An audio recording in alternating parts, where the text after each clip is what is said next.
Γεια σας. Στο σημερινό μας βίντεο το θέμα είναι το WordPress και πώς μπορούμε να δημιουργήσουμε ένα άρθρο, μια καταχώρηση. Όσοι ασχολείστε με το WordPress σίγουρα θα ξέρετε το πώς εισέρχεστε μέσα στο πίνακα ελέγχου και πώς κινείστε για να δημιουργήσετε ένα καινούριο άρθρο. Αυτό που πρέπει να σας εξηγήσω, τον τρόπο που εγώ φτιάχνω τα άρθρα, είναι απλός, δεν χρειάζεται κάτι το ιδιαίτερο, αλλά πιστεύω ότι είναι σωστά τα βήματα τα οποία εκτελώ.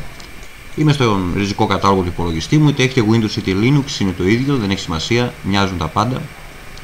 Ανοίγουμε ένα φάκελο, τον οποίο το ονομάζουμε με το όνομα του άρθρου μας, εγώ το ονομάσω test. Μέσα σε αυτό το φάκελο τι κάνω? Κάνω ένα φάκελο που λέγεται οι εικόνες. Θα δημιουργήσω το άρθρο, το κείμενο δηλαδή, το οποίο θα τοποθετήσω στο document εδώ μέσα και αυτό εδώ. Σαν παράδειγμα, θα πάρω αυτό το άρθρο που μου άρεσε πολύ από αυτό το blog, αναφέρεται στον Stephen Hawking, και θα σας δείξω πώς φτιάχνουμε ένα όμοιο από την αρχή, για να σας εξηγήσω τον τρόπο. Το άρθρο θα το δημιουργήσω στο προσωπικό μου blog, όπως βλέπετε ο πίνακας ελέγχου, που θα βλέπετε και εσείς κάτι παρόμοιο με το δικό μου. Πηγαίνουμε λοιπόν στα άρθρα και λέμε νέο άρθρο. Μπορούμε κάλλιστα, όπως οι περισσότεροι κάνουν, να κάνουμε αντιγραφή και επικόλληση τα πάντα από εδώ στο δικό μας. Αυτό δεν το κάνω ακριβώς έτσι εγώ. Εγώ τι κάνω? Ανοίγω έναν επεξεργαστή κειμένου. Μπορείτε να χρησιμοποιήσετε το σημειωματάριο, μπορείτε να χρησιμοποιήσετε το Word, οτιδήποτε έχετε. Είναι το ίδιο, επεξεργαστής κειμένου να είναι. Το πρώτο που κάνω είναι να πάρω τον τίτλο. Όπως βλέπετε, τον κάνω αντιγραφή και επικόλληση. Συνεχίζω πιο κάτω, αφήνω λίγα κενά και παίρνω όλο το κείμενο από την καταχώρηση που έκανε ο φίλος μας εδώ. Συνεχίζουμε, πηγαίνουμε πάλι στο σημειωματάριο, το κάνουμε επικόλληση και έχουμε όλο το κείμενο. Γιατί το κάνω αυτό? Γιατί παίρνοντας με αντιγραφή το κείμενο από αυτή τη σελίδα, πολύ πιθανό να τραβήξει και την μορφοποίηση του κειμένου. Κάτι το οποίο εγώ δεν θέλω. Θέλω να το μορφοποιήσω όπως εγώ θέλω στο δικό μου. Οπότε, ο τίτλος όπως είναι, 3 πράγματα κατά το Hawking που θα καταστρέψουν την ανθρωπότητα. Τοποθετώ τον ίδιο τίτλο. Όπως θα δούμε, δίνει ένα όνομα εδώ πέρα, το οποίο είναι ελληνικό. Δεν προτιμώ τα ελληνικά, για λόγους αναζήτησης στο Google. Αφήνω το Hawkins και γράφω τον τίτλο με αγγλικά γράμματα. Μπορείτε να χρησιμοποιήσετε λατινικά, με γκρίκλις δηλαδή, ή αγγλικά κανονικά.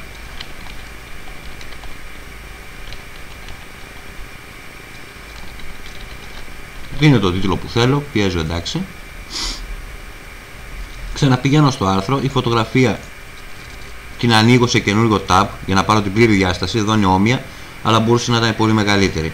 Οπότε κάνω save, πηγαίνω στο φάκελο που έχω δημιουργήσει το test, μπαίνω στα images και την αποθηκεύω με ένα δικό μου τίτλο. Είμαστε έτοιμοι και από εδώ. Λοιπόν, είμαστε στο άρθρο μας τώρα. Έχουμε πάρει το κείμενό μας αυτό. Θα το αποθηκεύσω και αυτό σε περίπτωση που μπορεί να συμβεί κάτι και να μην έχουμε απώλεια. Στο φάκελο test θα το γράψω κείμενο. Δεν μας ενδιαφέρει να δώσουμε κάποιο τίτλο. Είναι απλή αποθήκευση καθαρά για τη μορφοποίηση του κειμένου. Τίποτα περισσότερο. Λοιπόν, αφού έχουμε πάρει τον τίτλο, δώσαμε το σύνδεσμο με το δικό μας τρόπο. Τώρα μας μένει να περάσουμε μέσα το κείμενο. Τώρα κάνουμε αντιγραφή.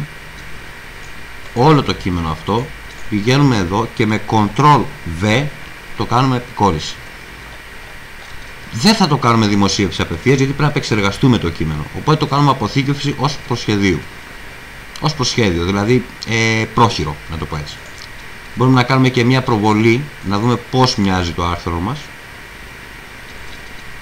Θα δούμε ότι η καταχώρηση έχει με τον τίτλο, έχει το κείμενο, δεν έχει φωτογραφία. Δεν είναι τίποτα αυτό. Πηγαίνουμε στο τελευταίο που λέγεται επιλεγμένη εικόνα, ο ορισμός επιλεγμένης εικόνας. Τώρα πρέπει να μεταφορτώσουμε, να ανεβάσουμε δηλαδή την εικόνα μας στο post μέσα. Πατάμε μεταμόρφωση αρχείων, επιλογή αρχείων.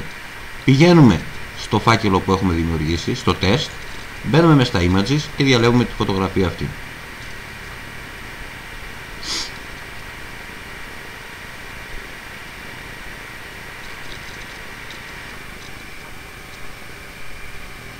Έχει ανεβεί η φωτογραφία. Βλέπουμε έχει ένα τίτλο, μια λεζάντα ή εναλλακτικό κείμενο. Αυτά είναι πολύ σημαντικά για το SEO.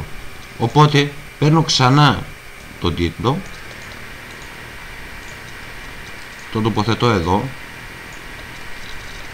και στο δεύτερο πεδίο και θέλω να επιλέξω ένα μικρό κομμάτι από το text ώστε να μπορώ να το βάλω μέσα στην περίληψη της εικόνας ή τη λεζάντα. Έτοιμη φωτογραφία μας έχει ανέβει όπως βλέπουμε. Ξανακάνω μια αποθήκευση προσχεδίου, ένα refresh στη σελίδα την προβολή, τη δοκιμαστική προβολή. Βλέπουμε ότι πέρασε τη φωτογραφία, έδωσε το κείμενο της λεζάντας, έχουμε τον τίτλο, έχουμε όμως ένα μορφοποίητο κείμενο. Αυτό είναι άσχημο, κουράζει τον αναγνώστη. Οπότε θέλουμε να το αλλάξουμε τη μορφοποίησή του, να το μορφοποιήσουμε. Αφήνουμε κενά ανάμεσα σε παραγράφους, είναι μια πολύ καλή ιδέα. Εδώ βλέπουμε ότι έχει τους τίτλους, τους οποίους περιγράφει τα 3 πράγματα που πιστεύει ο Χόκινγκ ότι θα καταστρέψουν την ανθρωπότητα. Δηλαδή αυτά είναι παράγραφοι, θεματικοί παράγραφοι. Οπότε ξεχωρίζονται ανά θεματική παράγραφο. Έχουμε ξανά το ίδιο, λάθος κενό, εδώ είμαστε,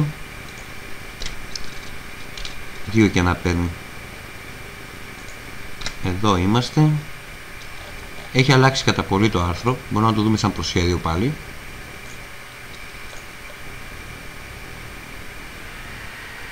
Βλέπουμε ότι άλλαξε, θα αφήσουμε ένα κενό και στη τεχνητή νοημοσύνη, η εξωγήινη ζωή. Θέλουμε ακόμη την παράγραφο, κάθε παράγραφο να την τονίσουμε. Αυτό είναι πανεύκολο. Επιλέγουμε το κείμενο του τίτλου της παραγράφου και το δημιουργούμε σε bold. Το ίδιο κάνουμε και με την ανθρώπινη επιθετικότητα και με την εξωγήινη ζωή. Βλέπουμε ότι άλλαξε κατά πολύ το άρθρο μας. Στενά αποθήκευση προσχεδίου. Την αποθήκευση προσχεδίου την κάνουμε για να μπορούμε να κάνουμε μια πρόχειρη προβολή του άρθρου μας, ώστε να ξέρουμε ή αν θέλουμε να αλλάξουμε κάτι. Βλέπουμε ότι άλλαξε αρκετά το κείμενό μας η μορφοποίηση.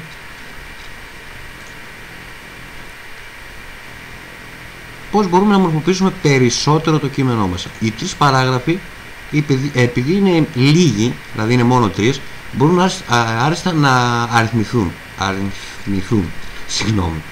Αυτό το κάνουμε με τα insert shortcodes, το οποίο τι λέμε? Βάζουμε ένα drop cap, σημειώνουμε τον αριθμό 1 για το άρθρο 1, πάμε στο 2, το ίδιο, shortcode, drop cap, βάζουμε το 2 για την παράγραφο 2, συγγνώμη, στην εξωγήινη ζωή και πάλι τελευταίο το ίδιο, drop cap, επιλέγουμε φυσικά το 3 γιατί είναι τρίτη παράγραφος. Αποθήκευση προσχεδίου και πάλι.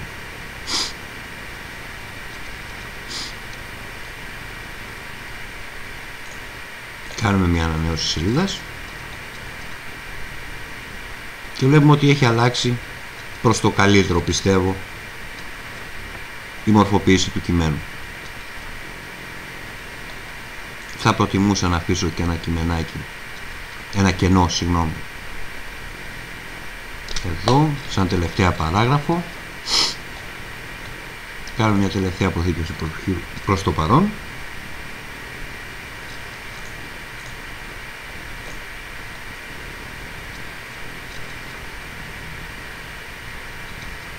Και όπως βλέπουμε έχει δημιουργηθεί η μορφοποίηση στο άρθρο.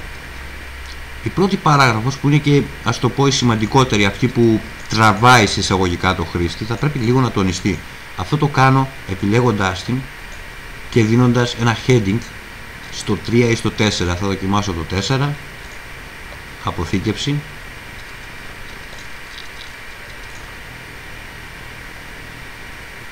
Βλέπουμε ότι άλλαξε όντως η μορφοποίηση, έγινε λίγο πιο έντονη και μεγάλη. Ο πρόλογος για τις 3 επόμενες παραγράφους μπορεί και αυτός κάλλιστα να τροποποιηθεί. Αυτή τη στιγμή ασχολούμαστε με τη μορφοποίηση του κειμένου. Θα ασχοληθούμε λίγο γιατί είναι αρκετά πραγματάκια που είναι ενδιαφέροντα, τραβάνε τον αναγνώστη. Πώς μπορώ να τον διαμορφώσω? Θα φέρω ένα shortcode το οποίο θα το κάνω με... να διαλέξω spacer quote, μπορεί να το βάλω σε pull quote ή σε heading καθαρά, το οποίο θα είναι default. Για να το δοκιμάσουμε λίγο αυτό, να δούμε πώς θα φέρεται η διαδικασία σήκωνης. Ένα παράδειγμα έβαλα μέσα. Ναι. Οπότε βγάζουμε το heading που είχαμε στο δοκιμαστικό που βάλαμε, πηγαίνουμε τώρα κανονικά insert, βάζουμε ένα heading, αλλάζουμε το κείμενό μας με αυτό που είχαμε σαν τίτλο, αφαιρούμε φυσικά το υπόλοιπο. Καλό είναι να το επιλέξουμε και να το κεντράρουμε. Κάνουμε μια αποθήκευση προσχεδίου.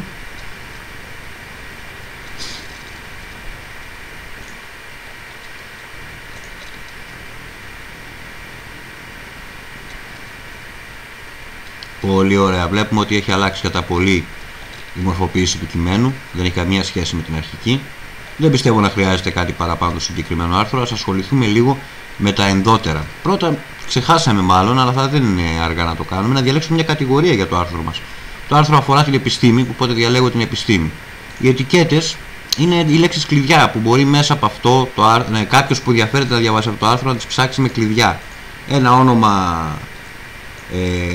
λέξη κλειδί φυσικά είναι το όνομα του επιστήμονα στο οποίο αναφέρεται, ο επιστήμονας ο οποίος αναφέρεται το άρθρο, το βάζουμε σε λέξη κλειδί. Δεύτερο είναι ότι μπορεί να καταστρέψει την ανθρωπότητα. Πολύ ευχάριστη η άποψη να γράψουμε ανθρωπότητα.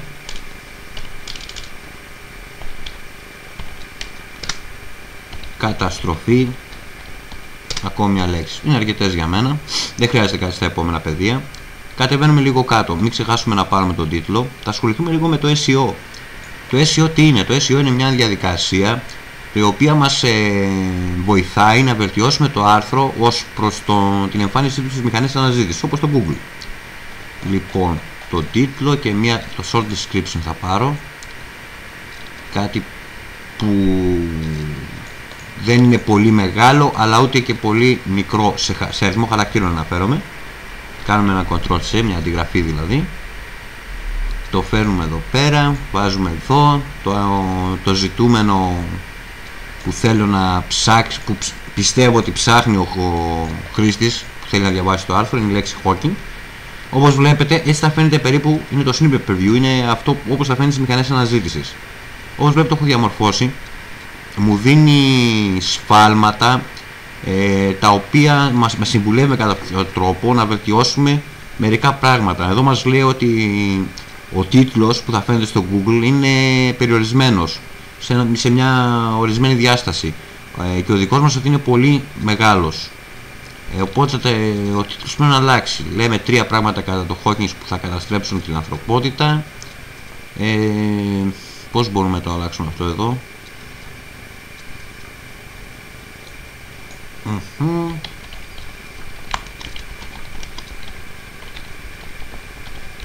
Για να δούμε αυτό. Επίσης μας λέει ότι η περιγραφή είναι και αυτή πολύ μεγάλη, έχει ξεπεράσει κατά 63 χαρακτήρες με μέγιστο στους 156 χαρακτήρες, οπότε πρέπει εδώ να βελτιώσω. Ο Stephen Hawking μπορεί να είναι διάσημος για τα ευρήματά του επάνω σε θέματα βαρυτικής μοναδικότητας στα πλαίσια της γενικής σχετικότητας και για τη θεωρητική του πρόβλεψη. Ότι οι μαύρες τρύπες εκπέμπουν σχετικότητας. Μπορώ να μειώσω αυτό το κείμενο και έρχομαι εδώ, το οποίο βλέπουμε ότι έχει πρασινίσει. Γιατί έχει πρασινίσει, θεωρεί το πρόγραμμα, μας λέει ότι αυτή τη στιγμή είναι στις σωστές διαστάσεις. Γιατί η μηχανή αναζήτηση αναφέρουμε πάντα, έτσι. Δεν έχει σχέση με το παρόν άρθρο, μόνο την εμφάνιση στις μηχανές αναζήτησης. Οπότε το SEO title θα πάει στο Facebook.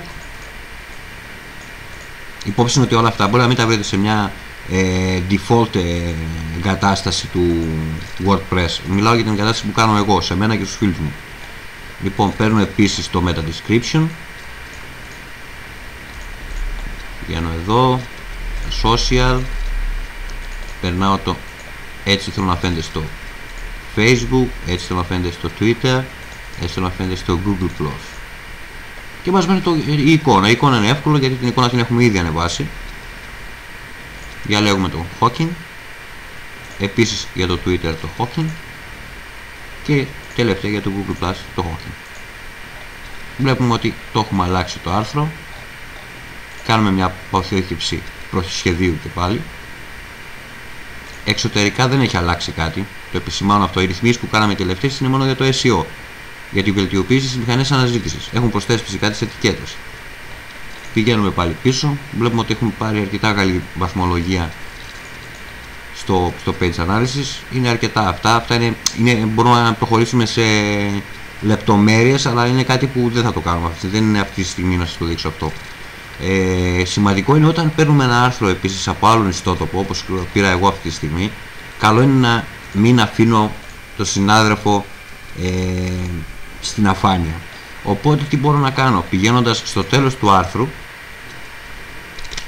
μπορώ να αφήσω ένα κενό, να γράψω πηγή και αναφερόμαστε φυσικά σαν πηγή από εκεί που πήραμε το άρθρο, το επιλέγω με διπλό κλικ και δημιουργώ ένα σύνδεσμο προς το blog του φίλου που πήρα το άρθρο.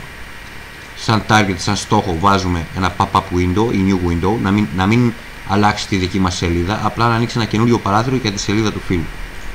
Θα δούμε, θα κάνουμε μια αποθήκευση προσχεδίου,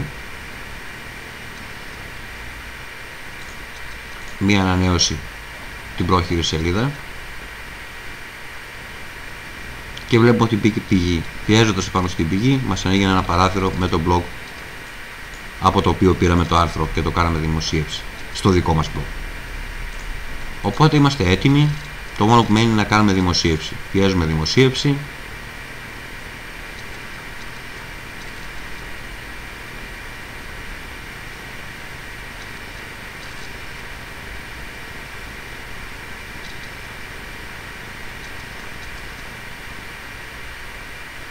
Έτοιμο. Και το άρθρο μας θα εμφανιστεί στο δικό μας blog. Αυτό ήταν το άρθρο. Αυτό ήταν το βίντεο. Ελπίζω να σας φανεί χρήσιμο και οτιδήποτε άλλο θέλετε ευχαρίστως να βοηθήσω να σας το λύσω. Σας ευχαριστώ που παρακολουθήσατε. Γεια σας.